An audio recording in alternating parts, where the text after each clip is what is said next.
Good morning, world. Welcome again to our online preaching. Wherever you are, join with me again sa pag-aaral ng Diyos sa ating Book of Revelation. Ito na po yung last chapter ng Book of Revelation na ating tatalakayin. Last chapter and last verses. Okay, so basahin po natin ang salita ng Diyos na makikita natin sa Revelation chapter 22, verse 6 to 21. Okay. Ito na po yung pinaka-last verses. Sabi ng Word of God. At sinabi sa akin ang anghel, maasahan at totoo ang mga salitang ito. Ang Panginoong Diyos na nagkaloob ng kanyang espiritu sa mga propeta ang siyang nagsugo sa kanyang anghel upang ihayag sa mga lingkod niya ang mga bagay na maganap sa lalong madaling panahon. Makinig kayo, wika ni Jesus. Darating na ako. Mapalad ang tumutupad sa mga hulang nilalaman ng aklat na ito. Akong si Juan ang nakarinig at nakakita sa lahat ng ito. Matapos kong marinig at makita ang lahat, ako'y nagpatira pa sa paanan ng anghel na nagpakita sa akin ng mga ito upang siya'y sambahin. Ngunit sinabi niya, huwag ako. Ako may aliping tulad mo, tulad ng iyong mga patid na propeta, at ng lahat ng sumusunod sa mga salita sa aklat nito. Ang Diyos ang sambahin mo. Verse 10, at sinabi rin niya sa akin, huwag mong ilihim ang mga hulang na sa aklat na ito, sapagkat malapit nang maganap ang mga ito. Ang masamay magpapatuloy sa pagpapakasama. Ang marumi sa kanyang pagpapakarumi. Ngunit ang mabuti ay magpapatuloy sa pagpapakabuti at ang banal sa pagpapakabanal. Verse 12 ng Revelation 22, makinig kayo, wika ni Jesus. Darating na ako. Dala ko ang mga gantimpalang ibibigay sa bawat isa ayon sa kanyang ginawa. Ako ang Alpha at ang Omega, ang una at ang huli, ang simula at ang wakas.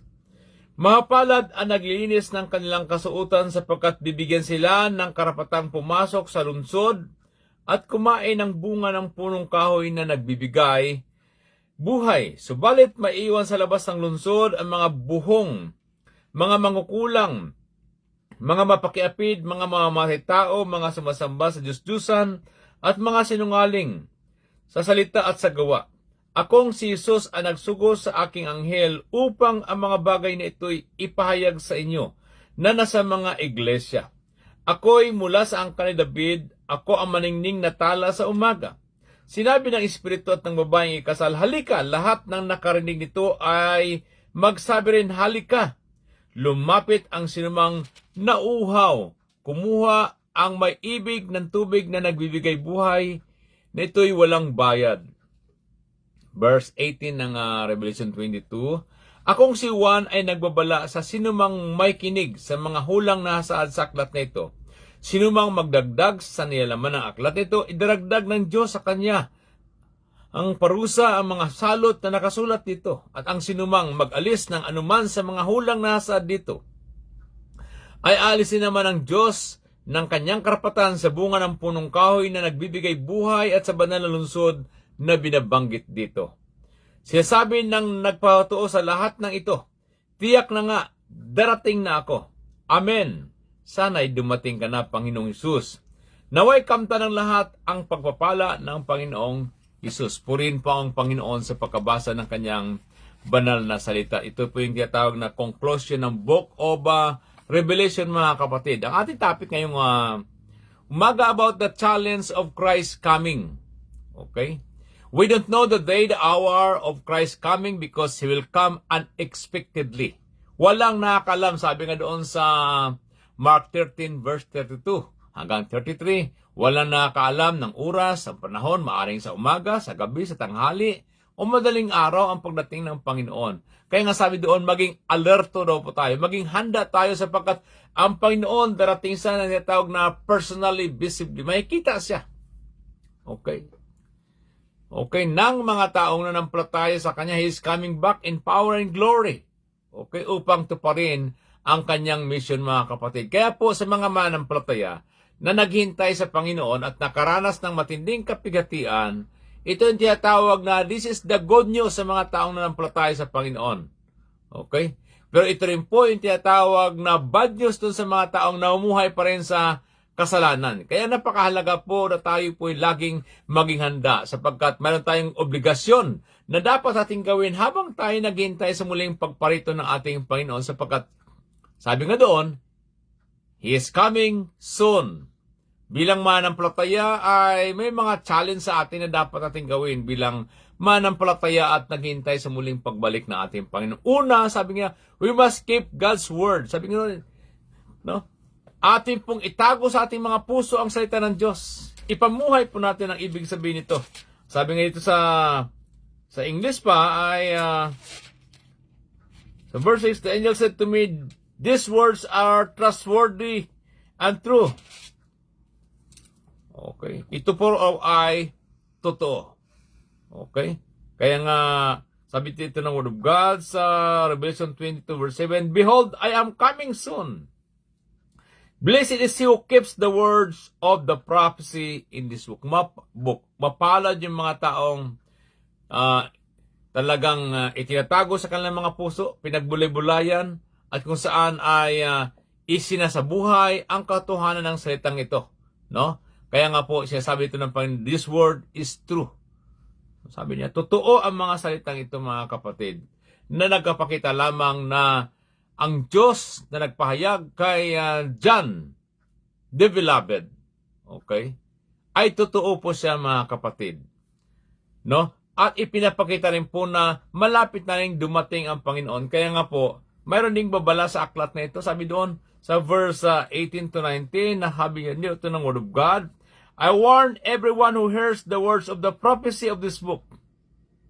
If anyone adds anything to them, God will add to him the plagues described in this book. And if anyone takes words away from this book of prophecy, God will take away from him his share in the tree of life and the holy city which are described in this book.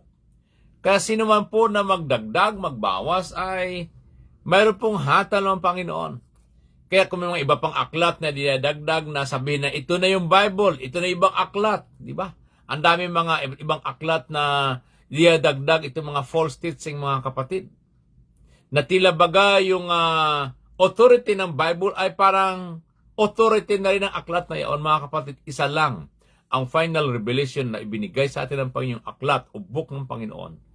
Wala nang iba. Kung mayroon mang iba, mga kapatid, at ibang itinuturo, yun po ay sarili nilang aklat at yun po ay hindi galing sa Panginoon, mga kapatid. Kaya nga, nagbibigay na kaagad ang babala ng Panginoon sa pagkaalam ng Panginoon na sa huling araw ay maraming mga maling katuruan na iniligaw ang mga tao.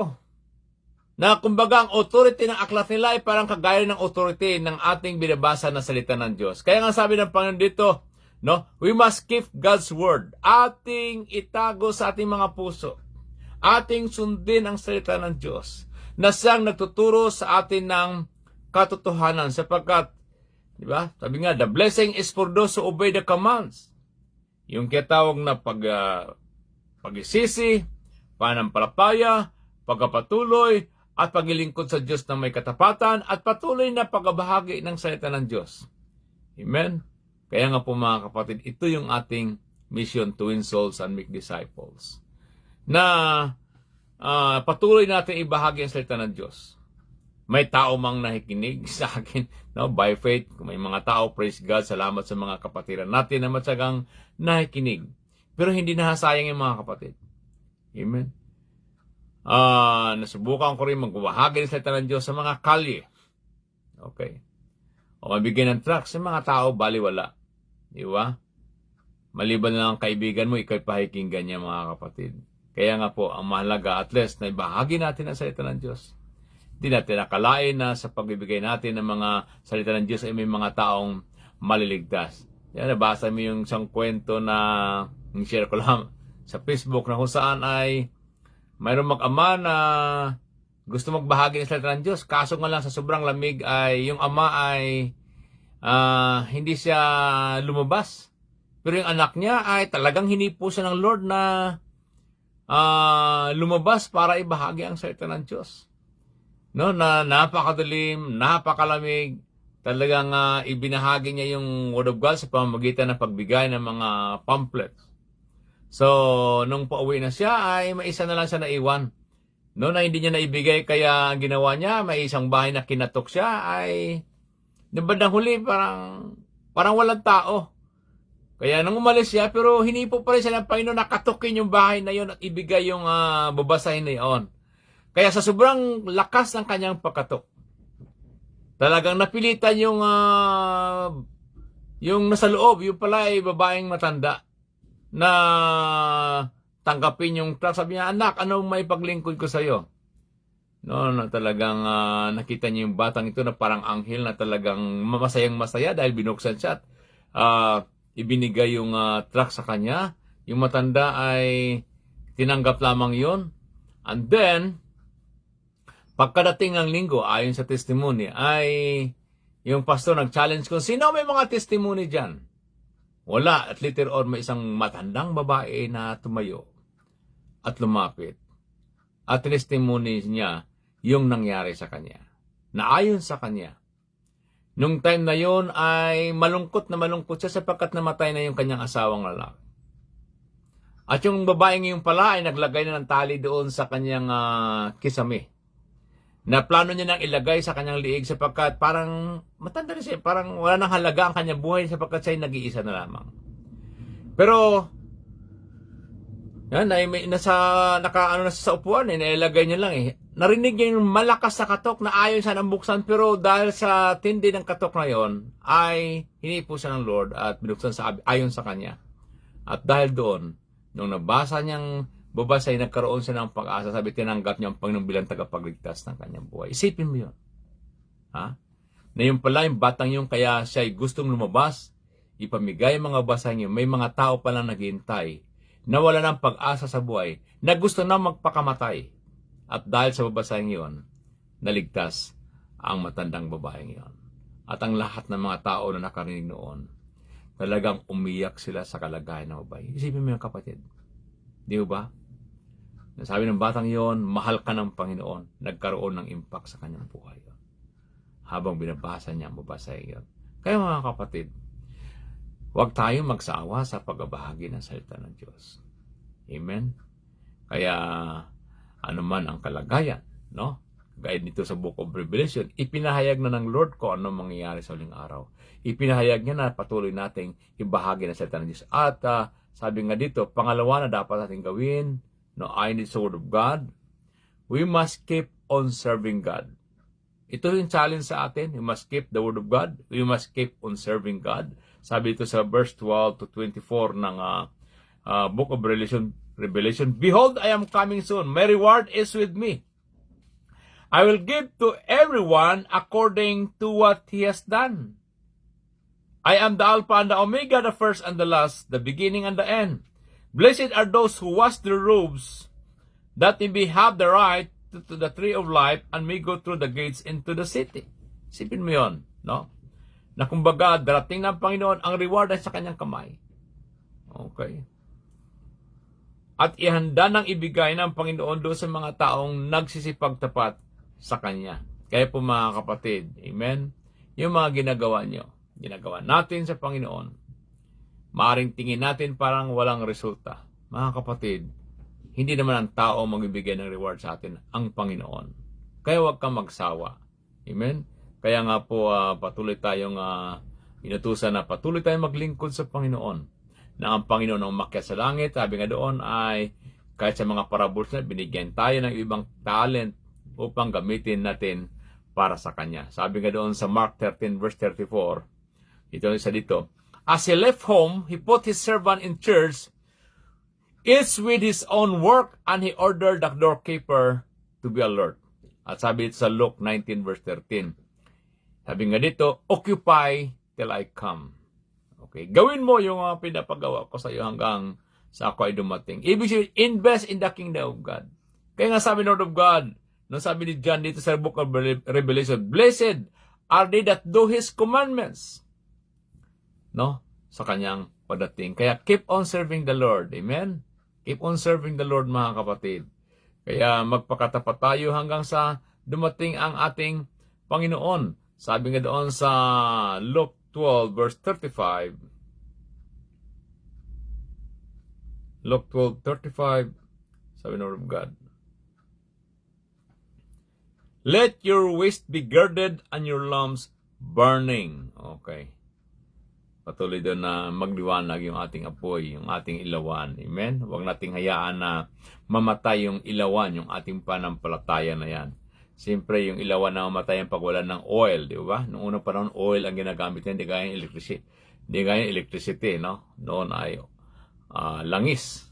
Okay? So, ang langis sa atin symbolize ng tunay na panampalataya. O symbolize din po yun ng tinatawag na Holy Spirit na siyang patuloy na nagdadala ng liwanag sa atin, na nagpapaliwanag at nag-i-empower sa atin. At pangatlo na dapat natin gawin ay we must keep our lives clean. Sabi doon, no?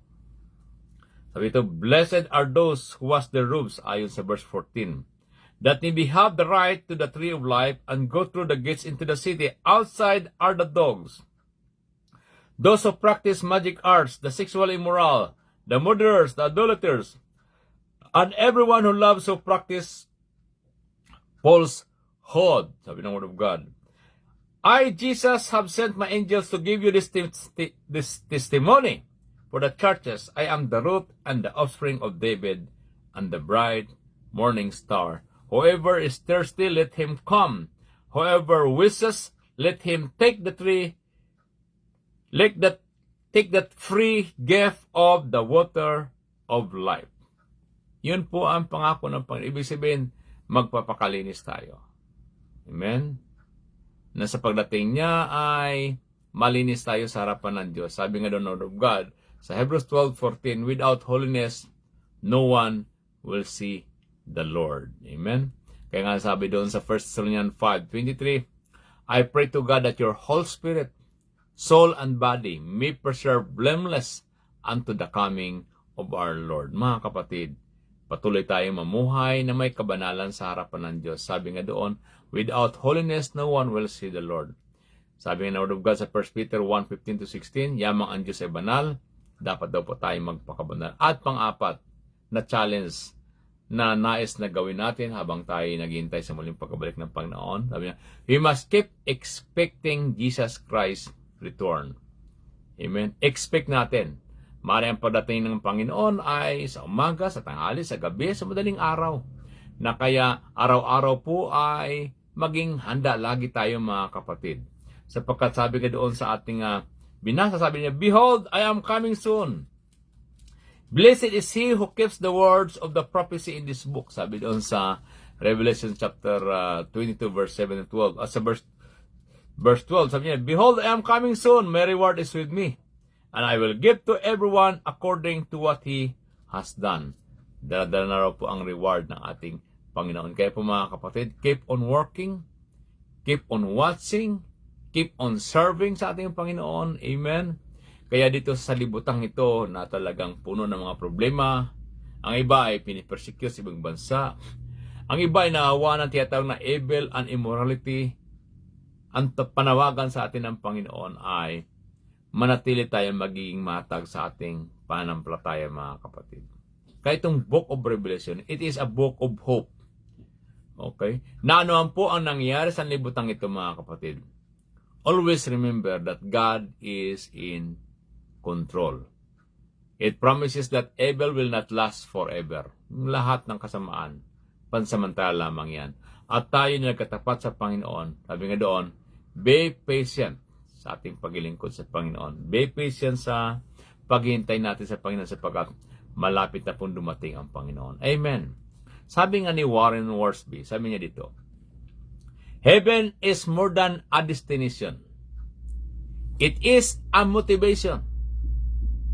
Knowing that we shall dwell in the heavenly city ought to make a difference in our lives here on earth. Hindi lang lamang ito destiny, langit pa lang punta namin. Kundi, ang ibig sabihin niya, na ito yung motivation natin na magpatuloy sa paglilingkod sa Diyos.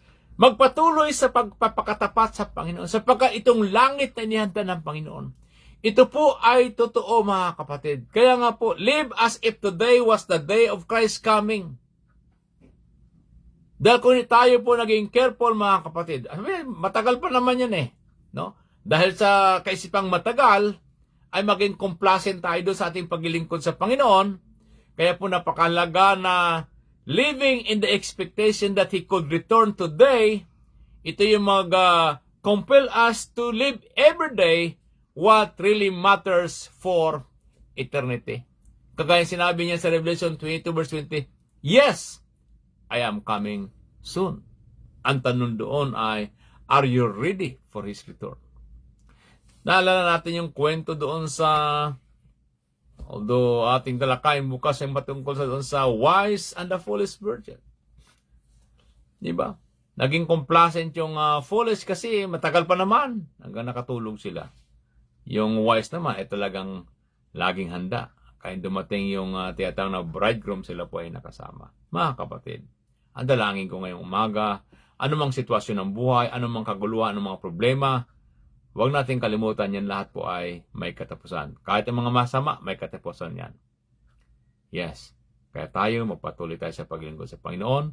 Ito yung good news sa mga manampalataya. Malapit na dumating ang Panginoon. Amen? Good news, sabi ng Panginoon, dala niya na ang reward sa mga nagsisipagtapat sa Kanya. Kung tayo man ay nakasa ng mga panghina, mga pagsubok sa buhay, o ano man naramdaman natin sa ating mga katawan, mga kapatid, lahat yan ay may katapusan. May nihanda ang Panginoon sa atin ng bagong langit at bagong lupa. Kaya be faithful sa pamumuhay ng tama at paglilingkod sa Panginoon sapagkat, amen, anytime darating ating Panginoon bago dumating yung matinding kahirapan at matinding mga pagsubok sa buhay. Amen? Huwag natin kalimutan na mahal tayo ng Panginoon. Amen? At lahat ng ginagawa mo, kapatid, mayroong gantimpalang naghihintay sa iyo. Tayo ay manalangin.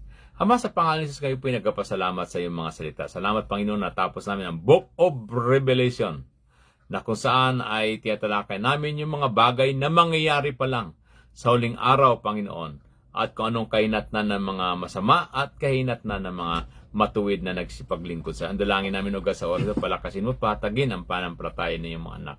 Ano pong kalagayan nila, Panginoon, samahan niyo po sa let your Holy Spirit will the one to empower, strengthen, and continue to give them peace and joy that comes from you, God. Kung sila man may mga sakit, we pray, Lord, for complete healing from head to foot, O God. At kung sila may financial pangailangan, we pray, Lord, for financial breakthrough, Panginoon. Kung ano mga problema ang kinakarap nila, Lord, sa namin sila inilapit. Amin din pong inilapit sa Lord ang buong Victorious City Church International, Panginoon, sa mga incoming activities at mga gawin namin. Tulungan niyo po kami, Panginoon, sa ministry of evangelizing and equipping your people, Panginoon. Na sana bawat isa ay maging kabahagi nito, Panginoon, even sa aming programa ngayon, Prayer of Three, na kung saan yung mga tatlong ipinapanalangin namin. We pray for their salvation, Panginoon. Maging ito man ay unchurched, maging ito ay unbeliever, Panginoon. Yes, O God, we are praying na sila ay maligtas. Yes, O God, at habang iba sa buong sanlibutan ay nag-celebrate itong tiyatawag na Valentine's Day, kami rin po ay nag-celebrate ng kaligtasan at pag-ibig mo na walang hanggan sa bawat isa sa amin, Lord. Bless all your people, Panginoon. Yes, ingatan mo sila, Panginoon, at patuloy na palakasin at pahatagin sila, Panginoon, sa kanilang pagpunta sa trabaho at pag-uwi. Ang pangungulat at pag-iingat mo sa kanila at i-bless mo ang lahat ng mga kasama namin ngayon, Panginoon, sa online na ito, O God. I-bless mo ang mga activities namin, Panginoon, sa BCI Family. At salamat sa iglesyang ito na ginagamit mo, O God, upang patuloy na may bahagi ang iyong mga salita sa mga tao, Lord. Thank you, Lord. We give you praise and honor that belongs to you alone. In Jesus' name, Amen. Maraming salamat, mga kapatid, sa inyong oras at panahon sa pakikinig ng salita ng Diyos habang ating iniisa-isa ang Book of Revelation. At sa patuloy po nating pag-aaral muli ay samahan niyo po muli ako, no? Sa ibang aklat na naman na ating pagbulay-bulayan, na sa gayon ay may marinig tayo na magpapaalala sa atin sa ating pang-araw-araw na pamumuhay. Salamat po, no? Huwag nating kalimutan na sa Diyos po ay walang imposible. Ano man mga problema, pagsubok na iyong dinadaanan, walang imposible sa Diyos. Kaya niyang lutasin lahat ng bagay. Amen. Mahal po kayo ng Panginoon. God loves you. We love you all. To God be the glory.